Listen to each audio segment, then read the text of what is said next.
Hai, masih bersama saya, Mr. Z, bicara. Tentu saja bicara tentang kebenaran, berdasarkan fakta, data, dan realita. Teman-teman, beberapa hari terakhir ini, ya mulai dari kemarin ya, media sosial dihebohkan dengan pernyataan-pernyataan advokat yang nampaknya tidak puas atas putusan hakim. Ya, saya sebut saja ini adalah advokat dari terdakwa Nikita Mirzani. Saya akan mulai dari apa sih sebenarnya tugas advokat ya.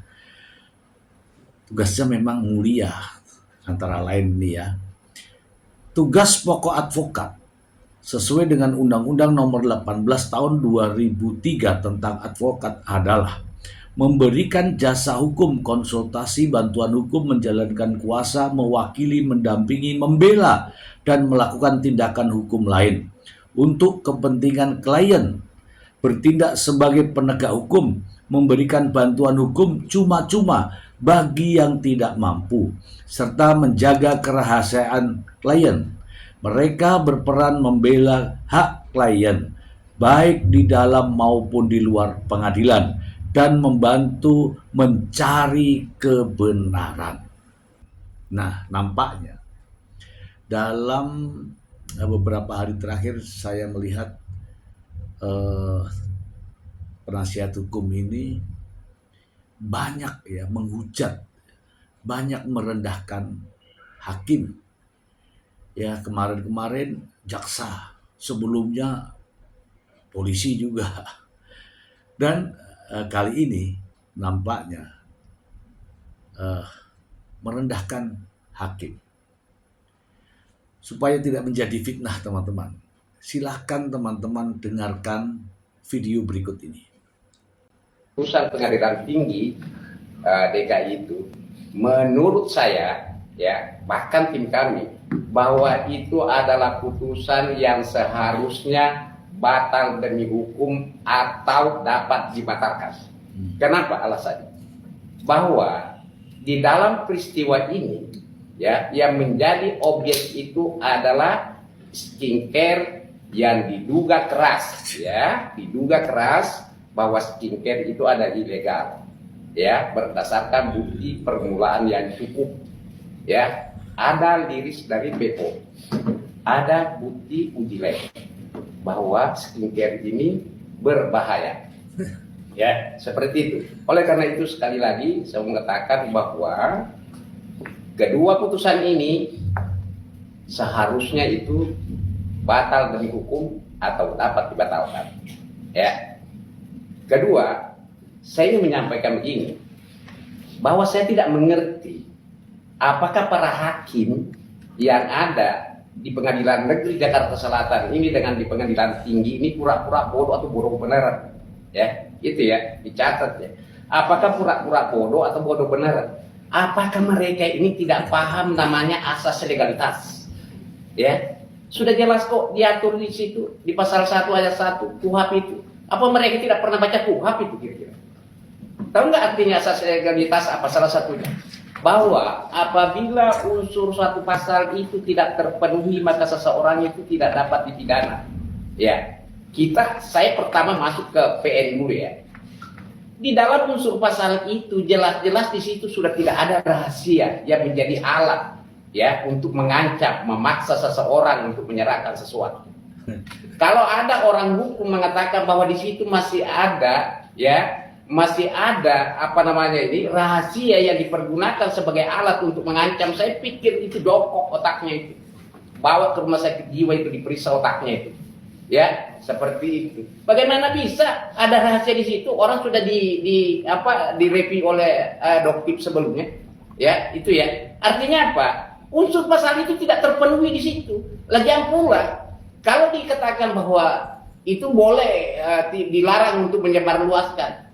Bagaimana saudara tahu itu undang-undang ya, Undang-Undang Dasar 1945 pasal 28 kalau saya tidak salah ya ayat 2, bahwa semua warga negara berkewajiban untuk menyampaikan sesuatu hal yang kejahatan itu. Intinya begitu ya. Kemudian di dalam Undang-Undang Perlindungan Konsumen pasal 4 itu, ya, saya lupa ayatnya ayat berapa ya, itu juga mewajibkan kita semua ketika ada kejahatan. Lah ingat loh ya, skincare itu adalah satu kejahatan loh. Ya, makanya saya bilang kedua putusan ini adalah melindungi kejahatan dan harus dibatalkan itu. Ya, harus dibatalkan demi hukum atau dapat dibatalkan. Karena ini kan nanti kasasi ini hukumnya itu dia tidak memeriksa lagi fakta-fakta. Ya, yang diperiksa itu adalah hukumnya saja, penerapan hukumnya saja ya. Ingat itu. Ya. Nah, selanjutkan ya. Itu tadi kalau terkait pasal 27B ayat 2 ya. Itu tidak ada lagi unsur, tidak terpenuhi unsurnya itu. Bagaimana mau dikatakan orang bersalah? Terus bagaimana asas legalitas itu? Pondasi hukum itu. Ya. Sekali lagi saya mengatakan bahwa apakah hakim di PN ini dengan PT ini waras otaknya atau tidak? Pernah nggak belajar namanya asas legalitas? Oke teman-teman ya, teman-teman sudah menyimak ya, sudah menyimak apa yang disampaikan oleh Bapak ini ya. Saya hanya meluruskan saja untuk memberikan edukasi kepada teman-teman semua. Yang pertama disebutkan terkait dengan asas legalitas. Asas legalitas selalu disampaikan oleh Bapak ini ya. Saya akan bacakan untuk Anda ya. Asas legalitas adalah prinsip fundamental dalam hukum yang menyatakan bahwa suatu perbuatan hanya bisa dianggap melanggar hukum dan dapat dipidana jika sudah ada peraturan perundang-undangan yang mengaturnya secara spesifik sebelum perbuatan itu dilakukan. Artinya adalah tidak ada kejahatan, tidak ada hukuman tanpa undang-undang yang mendahuluinya. Asas ini bertujuan untuk melindungi warga negara dari kesewenang-wenangan penguasa dan menjamin kepastian hukum. Nah, terkait dengan kasus Nikita Miryani, ada undang-undang yang dilanggar. Ya sudah paham ya? Artinya Nikita Miryani dikenai tindak pidana karena ada undang-undang yang mengaturnya. Itu terkait dengan asas legalitas. Nah, tadi juga disebutkan mengenai pasal 1 ayat 1 KUHP. Ini ya, saya bacakan saja. Pasal 1 ayat 1 KUHP. Ini bunyinya adalah penyidik adalah pejabat polisi negara Republik Indonesia atau pejabat pegawai negeri sipil tertentu yang diberi wewenang khusus oleh undang-undang untuk melakukan penyidikan. Ini adalah pasal 1 ayat 1 KUHP dan ini masih berlaku sampai sekarang ini. Jadi apa yang disampaikan tadi mungkin berbeda dengan pasal 1 ayat 1 KUHP yang saya bacakan baru saja. Nah, tadi juga disebutkan ya pasal 28 ya, Undang-Undang Dasar 1945. Saya bacakan.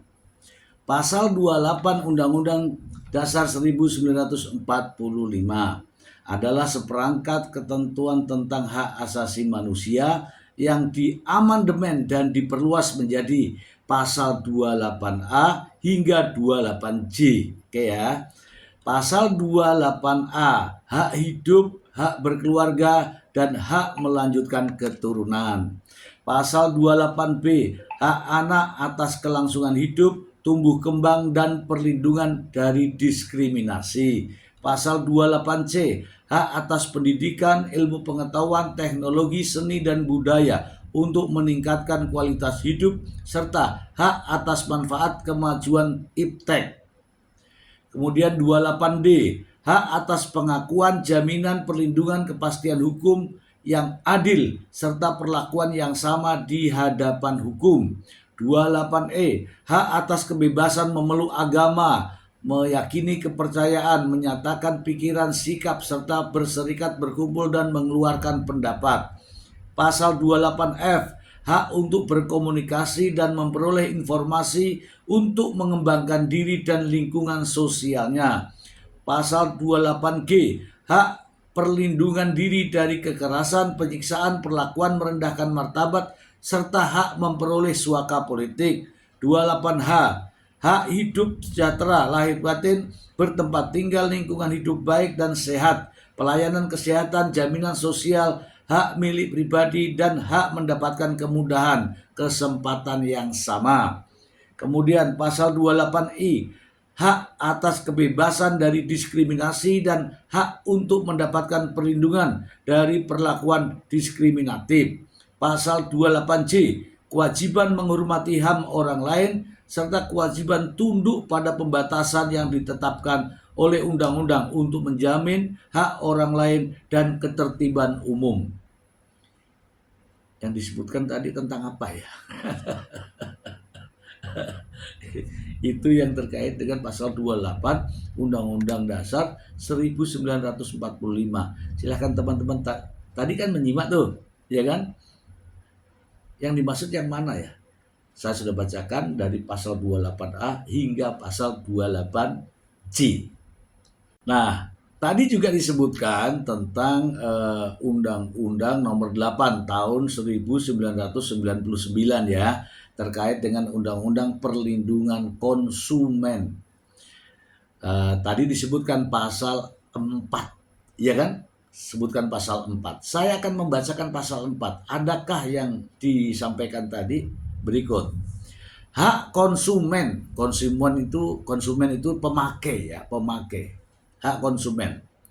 A. Hak atas kenyamanan, keamanan, dan keselamatan dalam mengkonsumsi barang dan atau jasa. B. Hak untuk memilih barang dan atau jasa serta mendapatkan barang atau jasa tersebut sesuai dengan nilai tukar dari kondisi serta jaminan yang dijanjikan. C. Hak dan atas informasi yang benar, jelas, dan jujur mengenai kondisi dan jaminan barang dan jasa. D. Hak untuk didengar pendapat dan keluhannya atas barang dan atau jasa yang digunakan. Hak untuk mendapatkan advokasi. E. Mendapatkan advokasi, perlindungan, dan upaya penyelesaian sengketa perlindungan konsumen secara patut. F. Hak untuk mendapatkan pembinaan dan pendidikan konsumen. G. Hak untuk diperlakukan atau dilayani secara benar dan jujur serta tidak diskriminatif. H. Hak untuk mendapatkan kompensasi ganti rugi dan atau penggantian apabila barang dan atau jasa yang diterima tidak sesuai dengan perjanjian atau tidak sebagaimana mestinya. I. Hak-hak yang diatur dalam ketentuan perundang-undangan lainnya. Saya sudah bacakan ya. Ini khusus konsumen.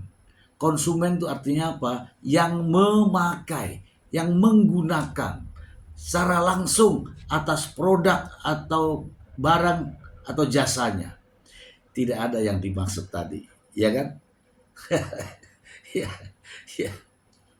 Tadi juga disebutkan mengenai pasal 27B yang katanya tidak ada unsur-unsurnya. Saya bacakan saja ya teman-teman ya, supaya kita mendapatkan informasi yang benar dan tepat, bukan diplesetkan ya. Pasal 27B ya, pasal 27B ayat 2. Setiap orang dengan sengaja dan tanpa hak mendistribusikan dan atau mentransmisikan informasi elektronik dan atau dokumen elektronik dengan maksud untuk menguntungkan diri sendiri atau orang lain secara melawan hukum dengan ancaman pencemaran atau dengan ancaman akan membuka rahasia, memaksa orang supaya A. memberikan suatu barang yang sebagian atau seluruhnya milik orang tersebut atau milik orang lain. B. Memberikan utang, membuat pengakuan utang atau menghapuskan piutang.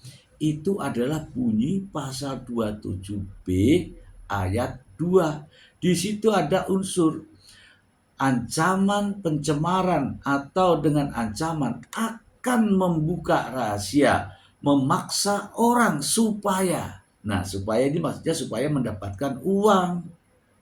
Ya kan? Dan itu terbukti dilakukan oleh Nikita Mirjani, baik dari Pengadilan Negeri Jakarta Selatan maupun saat banding di Pengadilan Tinggi DKI Jakarta. Apalagi yang mau dicari? Ya kan?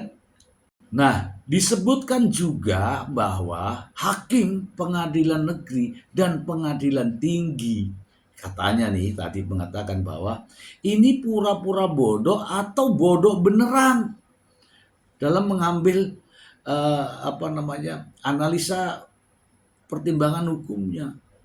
Begini ya menurut saya ya. Hakim itu ada aturannya, Undang-Undang Nomor 48 Tahun 2009, yaitu tentang kekuasaan kehakiman. Di situ hakim ya dalam mengambil keputusan berdasarkan minimal atau sekurang-kurangnya 2 alat bukti ditambah dengan keyakinan hakim. Hakim itu juga bekerja atas nama negara, atas nama undang-undang, dan atas nama keadilan. Jadi ketika hakim sudah mengambil keputusan, hakim jelas mendasari fakta-fakta persidangan, bukan asal-asalan. Hakim ditempatkan menjadi anggota dari majelis hakim tentu saja telah memenuhi syarat. Jangan dibilang bodoh atau pura-pura bodoh atau dikatakan tidak waras. Inilah yang saya maksud. Jadi sebagaimana yang sudah saya sampaikan di depan tadi, bahwa tugas advokat itu tidak boleh menghujat aparat penegak hukum yang lain. Bahkan tadi menyatakan hakimnya bodoh atau pura-pura bodoh, ya kan? Hakimnya tidak waras, itu aduh. Begini ya untuk teman-teman para penasihat hukum itu, jika Anda menjadi kuasa hukum atau penasihat hukum atau ya mendampingi klien, gunakanlah argumentasi hukum yang logis, yang masuk akal, berdasarkan fakta, data, dan bukti. Jangan berdasarkan asumsi. Kalau berdasarkan asumsi, yakin dan percaya bahwa Anda akan kalah. Anda akan kalah karena lawan Anda berdasarkan fakta, data, dan bukti. Itu ya. Saya sangat prihatin ya jika ada advokat yang menghujat bahkan merendahkan hakim dalam tugasnya mengadili perkara dan mengambil keputusan. Itu saja dari saya. Semoga informasi ini bermanfaat. Terima kasih. Putusan Pengadilan Tinggi DKI itu, menurut saya ya, bahkan tim kami, bahwa itu adalah putusan yang seharusnya batal demi hukum atau dapat dibatalkan. Kenapa alasannya? Bahwa di dalam peristiwa ini ya, yang menjadi objek itu adalah skincare yang diduga keras bahwa skincare itu ada ilegal ya, berdasarkan bukti permulaan yang cukup ya, ada liris dari BPOM, ada bukti uji lab bahwa skincare ini berbahaya ya, seperti itu. Oleh karena itu sekali lagi saya mengatakan bahwa kedua putusan ini seharusnya itu batal demi hukum atau dapat dibatalkan. Ya. Kedua, saya ingin menyampaikan begini, bahwa saya tidak mengerti apakah para hakim yang ada di Pengadilan Negeri Jakarta Selatan ini dengan di Pengadilan Tinggi ini pura-pura bodoh atau bodoh beneran. Ya, itu ya, dicatat ya. Apakah pura-pura bodoh atau bodoh beneran? Apakah mereka ini tidak paham namanya asas legalitas? Ya, sudah jelas kok diatur di situ di pasal 1 ayat 1 KUHP itu. Apa mereka tidak pernah baca KUHP itu kira-kira? Tahu nggak artinya asas legalitas apa salah satunya? Bahwa apabila unsur suatu pasal itu tidak terpenuhi maka seseorang itu tidak dapat dipidana. Ya, saya pertama masuk ke PN dulu ya. Di dalam unsur pasal itu jelas-jelas di situ sudah tidak ada rahasia yang menjadi alat ya untuk mengancam, memaksa seseorang untuk menyerahkan sesuatu. Kalau ada orang hukum mengatakan bahwa di situ masih ada apa namanya ini rahasia yang dipergunakan sebagai alat untuk mengancam, saya pikir itu jokok otaknya itu. Bawa ke rumah sakit jiwa itu diperiksa otaknya itu. Ya, seperti itu. Bagaimana bisa ada rahasia di situ? Orang sudah direview oleh Doktip sebelumnya. Ya, itu ya. Artinya apa? Unsur pasal itu tidak terpenuhi di situ. Lagian pula, kalau dikatakan bahwa itu boleh dilarang untuk menyebarluaskan. Bagaimana saudara tahu itu undang-undang ya, Undang-Undang Dasar 1945 pasal 28 kalau saya tidak salah ya ayat 2. Bahwa semua warga negara berkewajiban untuk menyampaikan sesuatu hal yang kejahatan itu, intinya begitu ya. Kemudian di dalam Undang-Undang Perlindungan Konsumen pasal 4 itu, ya saya lupa ayatnya ayat berapa ya, itu juga mewajibkan kita semua ketika ada kejahatan. Lagi ingat loh ya, skincare itu adalah satu kejahatan loh, ya. Makanya saya bilang kedua putusan ini adalah melindungi kejahatan dan harus dibatalkan itu, ya. Harus dibatalkan demi hukum atau dapat dibatalkan karena ini kan nanti kasasi ini hukumnya itu dia tidak memeriksa lagi fakta-fakta ya, yang diperiksa itu adalah hukumnya saja, penerapan hukumnya saja ya, ingat itu ya. Nah, selanjutkan ya, itu tadi kalau terkait pasal 27B ayat 2 ya, itu tidak ada lagi unsur, tidak terpenuhi unsurnya itu. Bagaimana mau dikatakan orang bersalah? Terus bagaimana asas legalitas itu? Pondasi hukum itu. Ya. Sekali lagi saya mengatakan bahwa apakah hakim di PN ini dengan PT ini waras otaknya atau tidak? Pernah nggak belajar namanya asas legalitas?